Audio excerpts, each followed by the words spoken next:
जी। तो कल की कक्षा में हमने याज्ञवल्क्य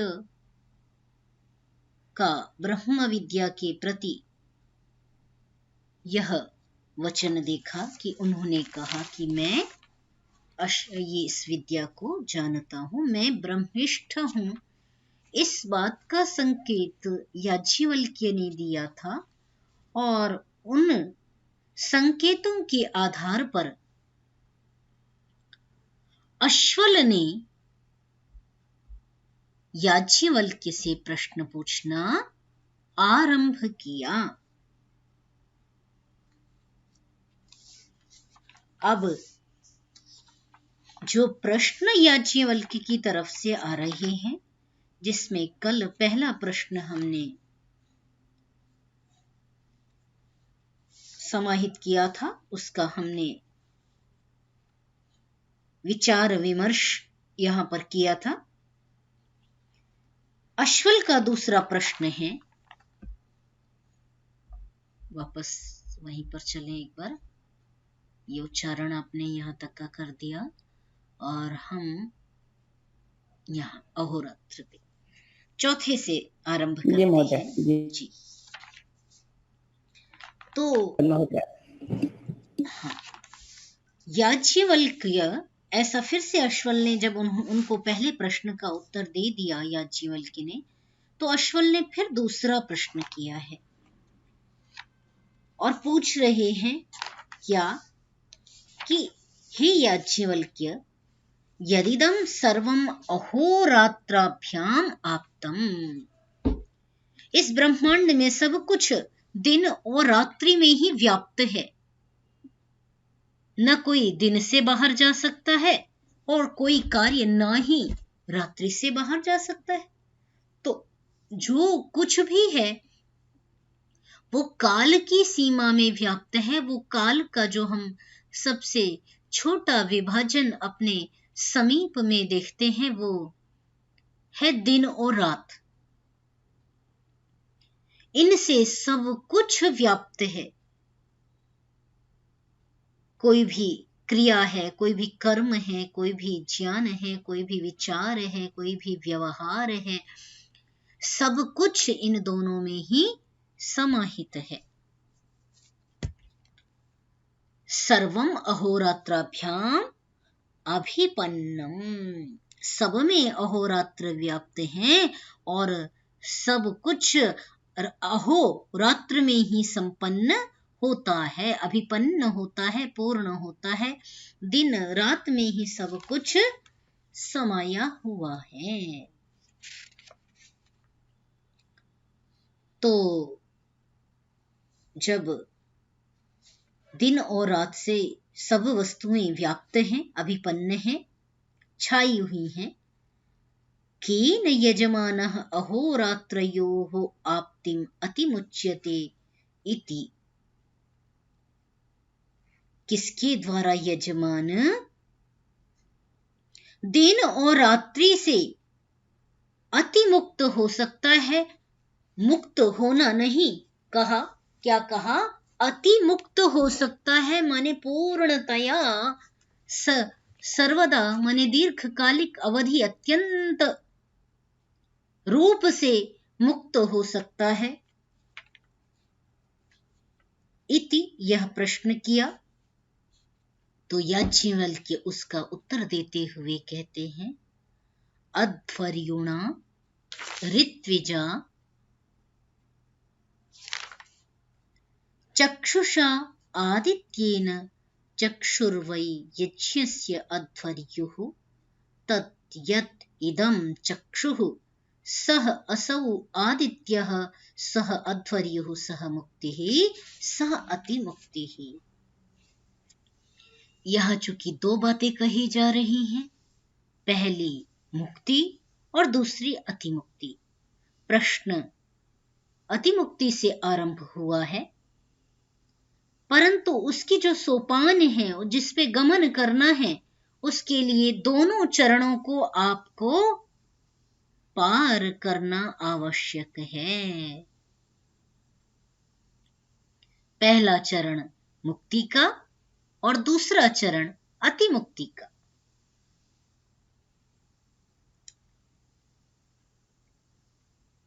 याज्ञवल्क्य ने उत्तर देते हुए कहा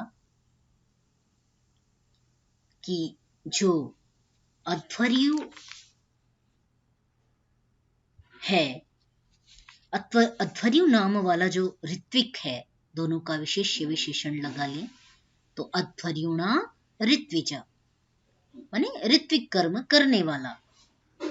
तो अध्वर्युणा ऋत्विजा चक्षुषा, जो अध्वर्यु नामक ऋत्विक है वो आंखों से आदित्येन चक्षुः वै यज्ञस्य अध्वर्युः तत् यत् इदं चक्षुः सः असौ आदित्यः सः अध्वर्युः सः मुक्तिः। कहा कि जो आदित्य से पहले आदित्य का जो अंश देखा जाता है वो आंखों में देखा जाता है। सूर्य और आदित्य ये पद हम सुनते हैं तो आदित्य जो आभा है उसकी, जो उसकी किरणें हैं, 7 रंग की जो किरणें हैं जिनके साथ वो यहां तक आता है वो आदित्य है। तो उसको कहा कि वो आंखों के द्वारा, आदित्य के द्वारा, सामान्य क्या कह रहे हैं, जो अध्वर्यु नाम का ऋत्विज है वो आंखों के द्वारा और आदित्य के द्वारा मुक्ति करता है और अति मुक्ति करता है। क्रियापद पहले अध्याहार कर लिया यहां पर, ठीक है। चक्षुषा आदित्येन मुक्ति ही अतिमुक्तिश्च, चक्षु के द्वारा मुक्ति होती है, आदित्य के द्वारा अति मुक्ति होती है। क्यों, कैसे, तो अब उसको स्पष्ट करना आरंभ करते हैं। चक्षुर्वै यज्ञस्य अध्वर्युः, यज्ञ का भी जो चक्षु है, यज्ञस्य अध्वर्युः, यज्ञ का जो अध्वर्यु होता है, जो यज्ञ की जो मुख्य भूमिका, जो अध्वर्यु गायन करने का कार्य करता है ऋचाओं का, वो अध्वर्यु करता है। तो वो जो अध्वर्यु है वो उसकी आंख के समान होता है, ठीक है। आंख का कार्य क्या है, समस्त पदार्थों का यथावत ज्ञान करना, यथावत जानना। तो वो जो अध्वर्यु है वो यथावत समस्त इस प्रकार मंत्रों का उच्चारण करता है जिससे यथावत ज्ञान हो सके। अब दूसरा पक्ष देखें, जो इसमें कहा जा रहा है कि चक्षु से मुक्ति होती है, तो चक्षु का संयमन, चक्षु में अनंत शक्ति है क्योंकि वो आदित्य की शक्ति है और आदित्य की जो शक्ति है वो एक क्षण दीजिए जरा सा, मैं फिर से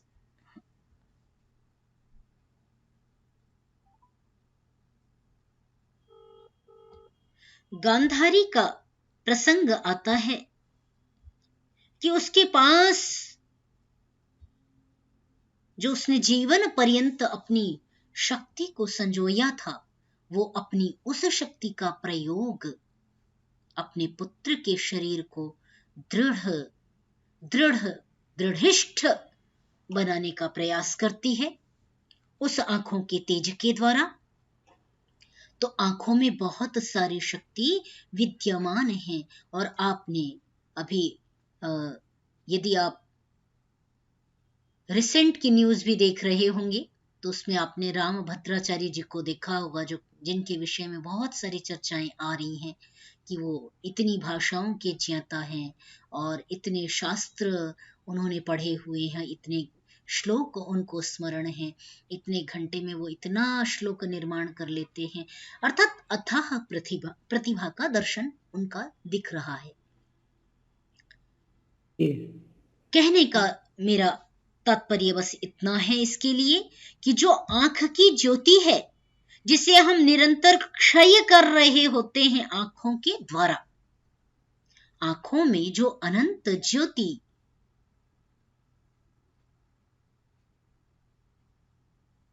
विद्यमान है, उसको हम बाहर के विषयों में निरंतर उस ज्योति की जो तेजस्विता है उसको क्षय कर रहे होते हैं। इसीलिए साधना में प्रतिदिन बैठ करके व्यक्ति उन शक्तियों को पुनः संयुक्त करता है, समवेत करता है।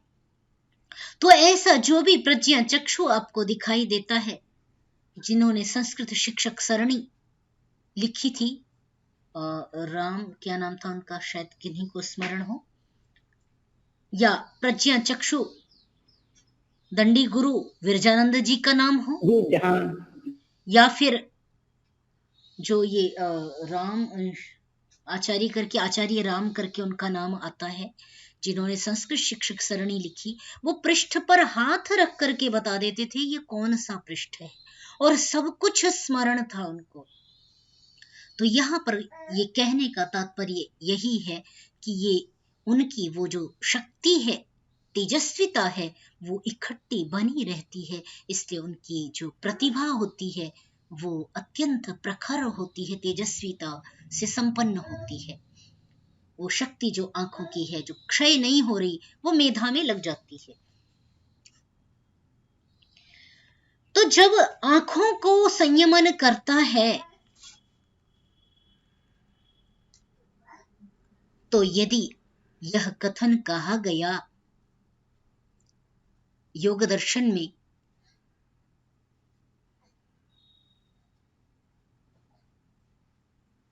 कि वो है ना, क्या भूल गई अभी, ठीक है, कुछ विस्मरण हो रहा है, अभी देखते हैं।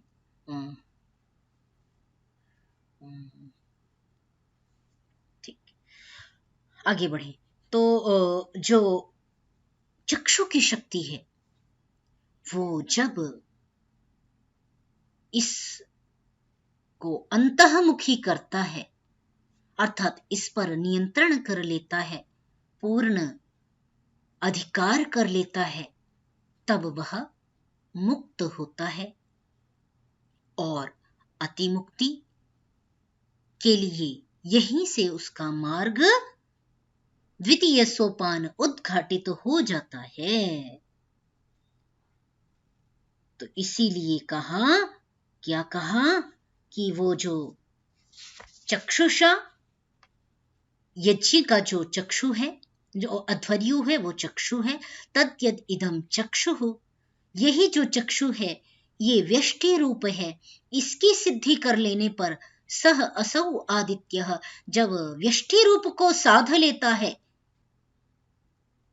इस पर अपनी इस शक्ति को समाहित कर लेता है, इस शक्ति को साध लेता है, तो सह असौ आदित्य, वो समस्त ब्रह्मांड में व्याप्त जो आदित्य नाम की शक्ति है, जिसकी सप्त किरणें प्रसृत होती हैं, समस्त ब्रह्मांड को अपने अंदर समेटती हैं, वह समष्टि रूप आदित्य को सिद्ध कर लेता है, उसको भी साध लेता है।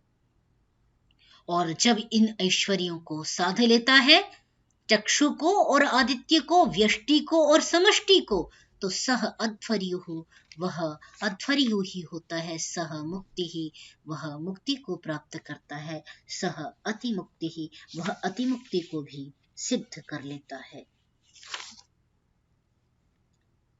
ठीक है, संभवतः इतना स्पष्ट हुआ हो। कोई यहाँ पर प्रश्न है तो पूछ लें, विशेष विमर्श है तो भी कह सकते हैं, अन्यथा आगे बढ़ेंगे।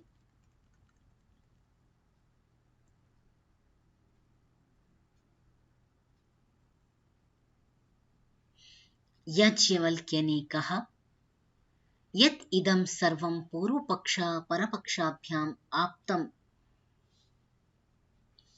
जो याज्ञवल्क्य से पुनः प्रश्न किया अश्वल ने कि हे याज्ञवल्क्य, मुझे इसका उत्तर दें कि ये जो समस्त संसार है वो पहले दिन रात में कहा, अब पूर्व पक्ष और अपर पक्ष की बात कर रहे हैं, अर्थात 15 दिन का जो पूर्व पक्ष अर्थात शुक्ल पक्ष, अपर पक्ष अर्थात कृष्ण पक्ष।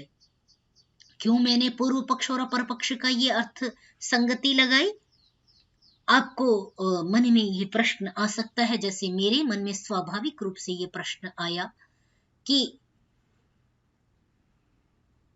जो मास है वो कृष्ण पक्ष से आरंभ होता है? नहीं, है ना? क्योंकि पूर्णिमांत मास हम मानते हैं जब, जी महोदय, तो मास कृष्ण पक्ष से आरंभ होता है, तो पहले पूर्व पक्ष हमको कृष्ण लिखना चाहिए। परंतु शुक्ल पक्ष पहले लिखते हैं वो बाद में। हाँ, परंतु ऐसा होता नहीं है। ये जो है काल का जो विचार है, इसमें दोनों ही चीजें उपलब्ध होती हैं। कहीं कहीं मासांत जो है वो अमावस्या अंत वाला मास भी मिलता है ना? तो आपने देखा होगा, आप कई बार जब आप नया वर्ष मनाते हैं तो चैत्र के 15 दिन यद्यपि व्यतीत हो जाते हैं, कृष्ण पक्ष आप शुक्ल पक्ष से मना रहे होते हैं। तो ये जो अर्जुन के संदर्भ में भी ये प्रसंग आता है कि वो कहते हैं कि भाई उनके 13 वर्ष वो जो थे वन के वो पूरे हो गए थे, वो इस प्रकार पूरे हो रहे हैं चंद्रमास के अनुसार या वो पक्ष के अनुसार, और वो कहता है कि नहीं हुए, तो वो उसको गणना करके बता रहे होते हैं कि इस प्रकार पूरे होते हैं। तो जो मास की जो ये जो स्थिति है, इसमें पूर्व पक्ष जो हम मानते हैं वो यदि हम शुक्ल पक्ष से इसकी मास का आरंभ मानते हैं तो वो पूर्व पक्ष शुक्ल पक्ष हुआ, अपर पक्ष कृष्ण पक्ष हुआ। ठीक है, क्योंकि पूर्व प्रथम जो है प्रकाश है, अनंतः उसके बाद उसकी स्थिति की कह सकते हैं, या वैसे भी रख सकते हैं, यदि कृष्ण पक्ष शुक्ल पक्ष भी रख सकते हैं कि कृष्ण से शुक्ल पक्ष में आया, असत से सत में आया, ऐसा भी वर्णन कर सकते हैं। परंतु चूंकि ये मेरे मन में भी प्रश्न उपस्थित हुआ, इसलिए मैंने उसको आपके साथ रखा। अब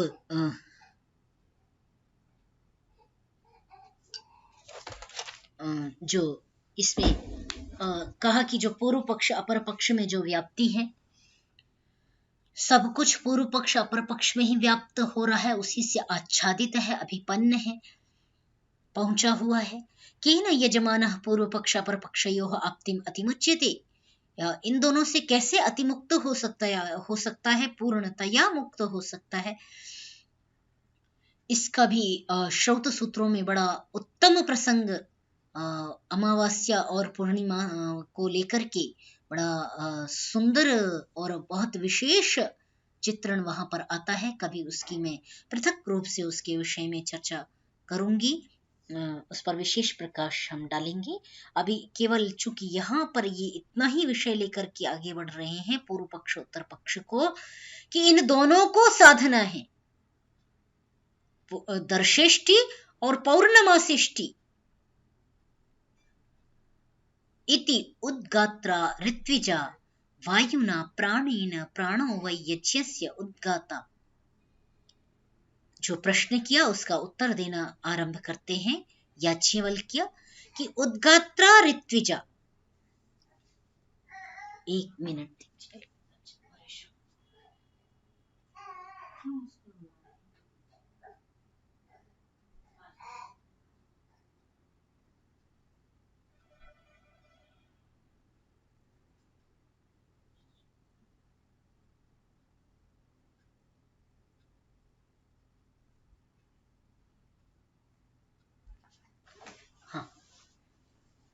यह जो उद्गात्रा ऋत्विज, कहा जो उद्गाता ऋत्विज है उसके द्वारा वायुना प्राणेन प्राणः वै यज्ञस्य उद्गाता।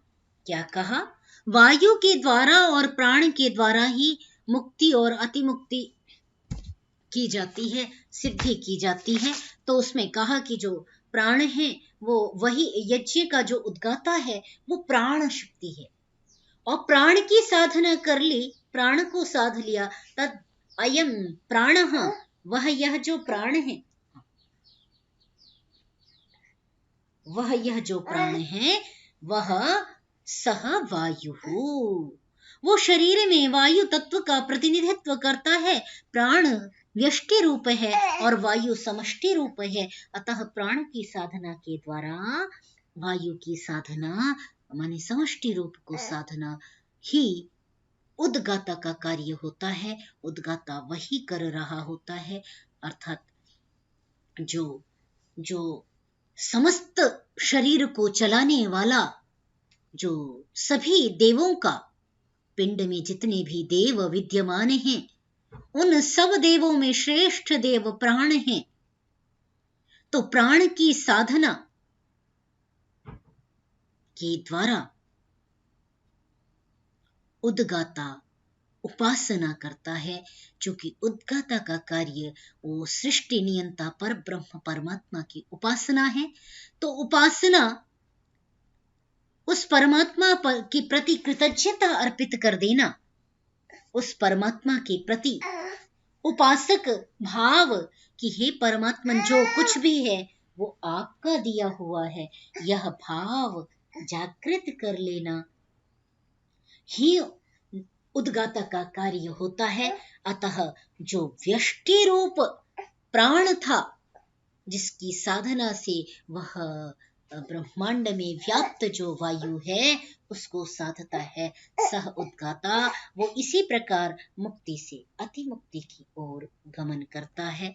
अर्थात व्यष्टि रूप को साध करके, समष्टि रूप को साध करके वह मुक्ति भी करता है, मुक्त भी होता है और अति मुक्ति भी कर लेता है। ठीक है, देखें आगे देखें। इसी प्रकार याचिमल से फिर प्रश्न किया अश्वल ने। अभी पूर्णता उनकी मन की नहीं हुई, तो उन्होंने जो 8 प्रश्न किए हैं वो क्रमशः इस प्रकार चल रहे हैं। फिर प्रश्न किया अश्वल ने। क्या कहा कि यह जो अंतरिक्ष है, अब बहुत विस्तृत, जो धीमे धीमे पिंड से ब्रह्मांड की ओर, कैसे पिंड से ब्रह्मांड को समझना है, उसकी दोनों की व्यष्टि और समष्टि रूप की चर्चा चल रही है। तो कहा यह जो अंतरिक्ष है, अनारंभणमिव केन आक्रमेण यजमानः स्वर्गम लोकम आक्रमते। कहा जो अंतरिक्ष है सर्वत्र व्याप्त है, यह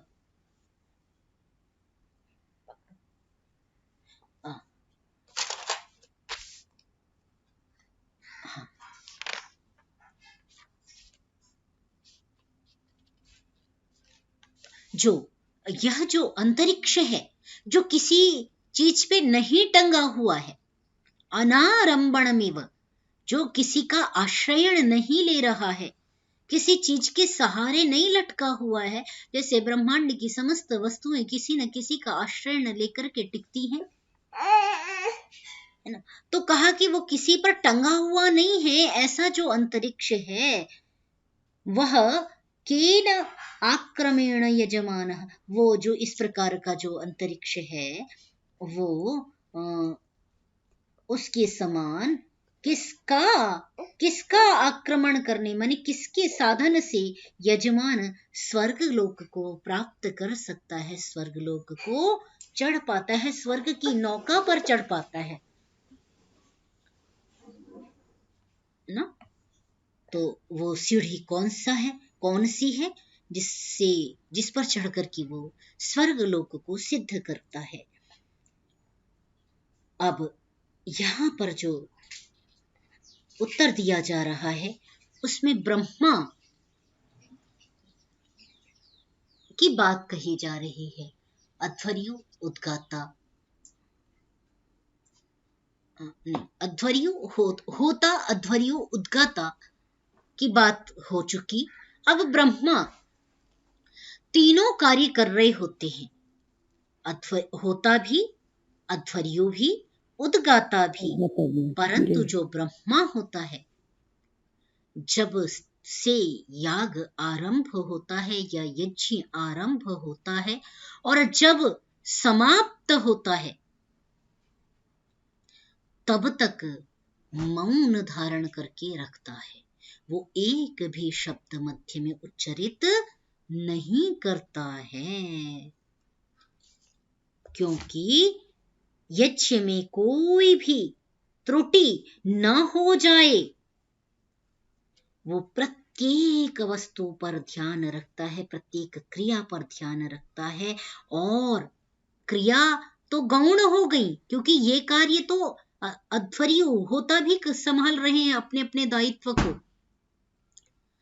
परंतु वो आहुति सीधा स्वर्ग लोक को पहुंचे तो जो भाव की आहुति होती है, भावना की जो आहुति होती है, उसको देने का कार्य ब्रह्मा कर रहा होता है। अतः ब्रह्मा संपूर्ण यज्ञ पर्यंत एक भी शब्द, एक भी वर्ण बिना उच्चारण किए हुए यज्ञ में आसीन रहता है,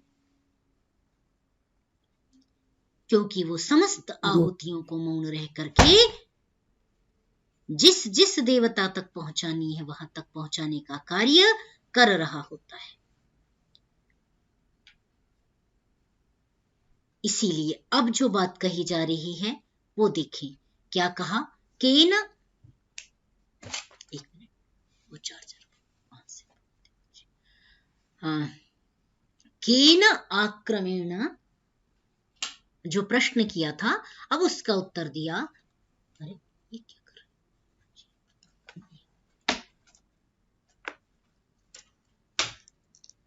यजमानः, ये प्रश्न किया था ना, किससे वो आक्रमण करता है, तो हाँ उत्तर दे रहे हैं, ब्रह्मणा ऋत्विजा मनसा चंद्रेण मनोवैयज्ञस्य ब्रह्मा तद्यद इदं मनः सह असौ चंद्रः सह ब्रह्मा सह मुक्तिः सह अतिमुक्तिः इति अतिमोक्षा अथ संपदः।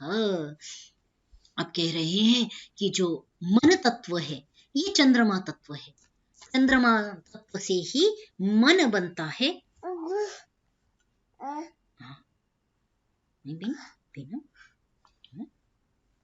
नहीं तो ब्रह्मा जो है मानसिक क्रिया को संपन्न करता है, मन को समृद्ध करता है। तो जो व्यष्टि का कार्य है मन को समृद्ध करना, मन समृद्ध होगा तभी यज्ञ समृद्ध होगा, यज्ञ समृद्ध होगा तो लोक और परलोक अर्थात स्वर्ग लोक सिद्ध होंगे। तो फिर ये जो शतपथ ब्राह्मण का वचन है कि नौरहावा एषा स्वर्ग्या एषा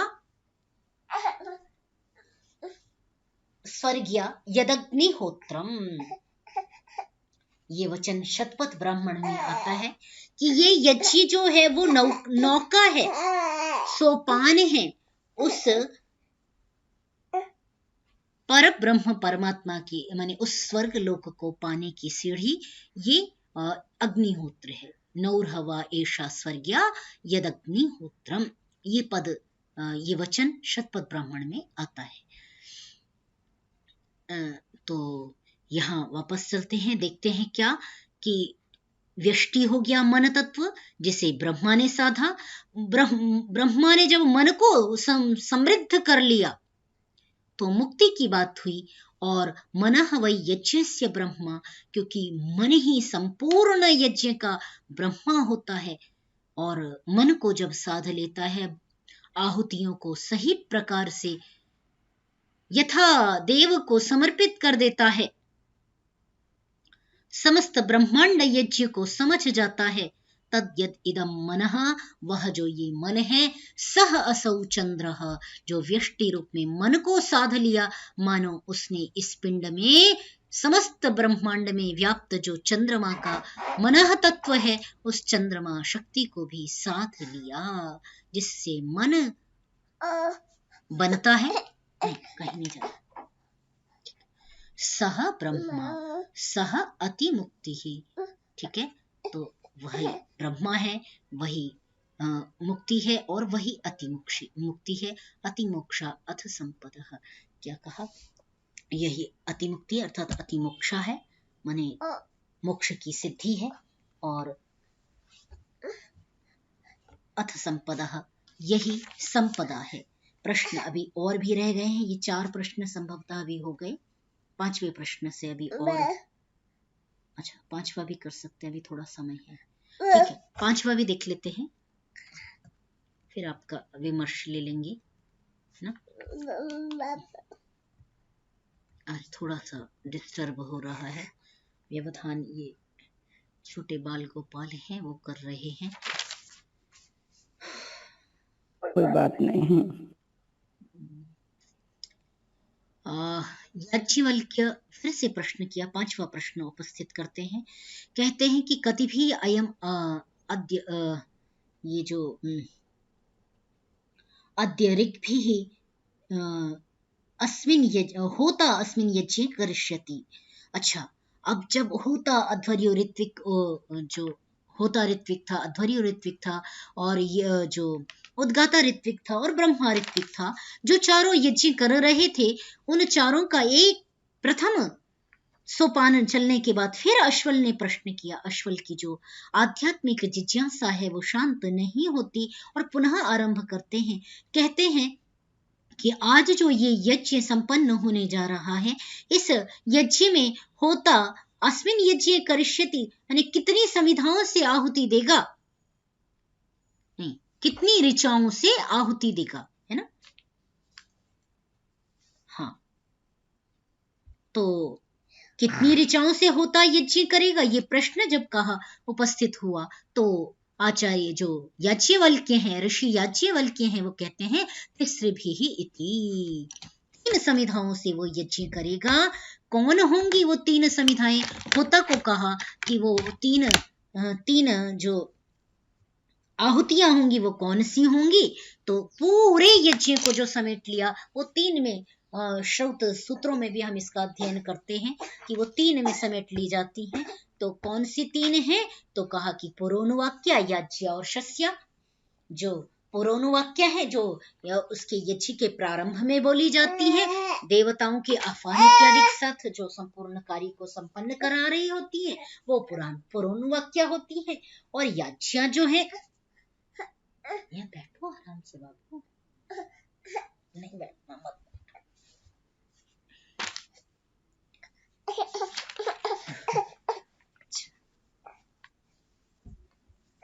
जो नहीं रहने दीजिए, कोई बात नहीं है, बस ये वाला पूरा कर लेते हैं, छोड़ देते हैं। जो याज्ञ है,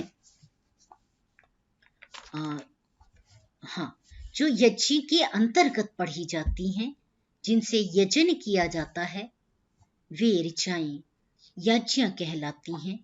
और जो जब समर्पण पूर्ण हो जाता है, समापन में शस्य परमात्मा की स्तुति करते हुए, जो प्रशंसा करते हुए परमात्मा की जब पूर्ण समर्पण यजमान कर देते हैं, तो अंत में जो है यज्ञ की समाप्ति में शस्य आहुतियों की, शस्य ऋचाओं की आहुतियां प्रदान की जाती हैं। तो कहा जो संपूर्ण याग है वो पुरोनुवाक्या, याज्ञ और शस्य, इन 3 प्रकार की आहुतियों में बटा हुआ होता है। दैनिक हवन में हम इस प्रकार का जो विभेदीकरण है वो हम नहीं देख रहे होते हैं जी।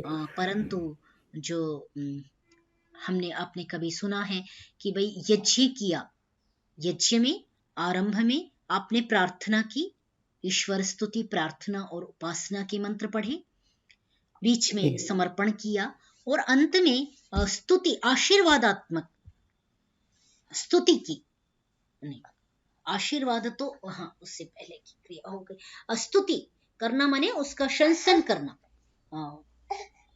कि परमात्मा ने जो कुछ दिया वो बहुत उत्तम है, इस अर्थ में उसका प्रयोग किया जाता है।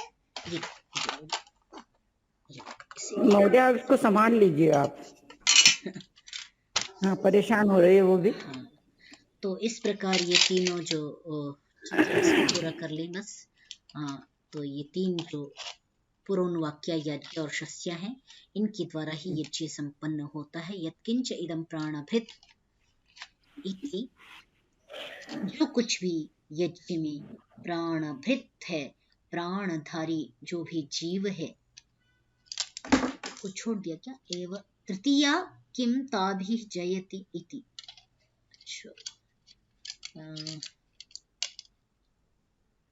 माने जो, हाँ, ये कह रहे हैं कि जयति इति यत् किंच इदम प्राणभृत, वो क्या करता है, जो कोई भी प्राणधारी जो जीव हैं, जो यज्ञ कर रहे हैं, प्राणी हैं, वो जो चाहते हैं वो उसको इन आहुतियों के द्वारा अपने अभीष्ट फल की प्राप्ति करते हैं, अभीष्ट की सिद्धि कर लेते हैं। तो ये याज्ञवल्क्य ने उत्तर दिया जो प्रश्न आया था होता से, कि वो क्या आहुतियां प्रदान करके इस यज्ञ से, जो व्यष्टि यज्ञ है उससे समष्टि में क्या सिद्ध करेगा, तो उसकी बात को यहाँ पर कहा गया है। आज के लिए इतना ही।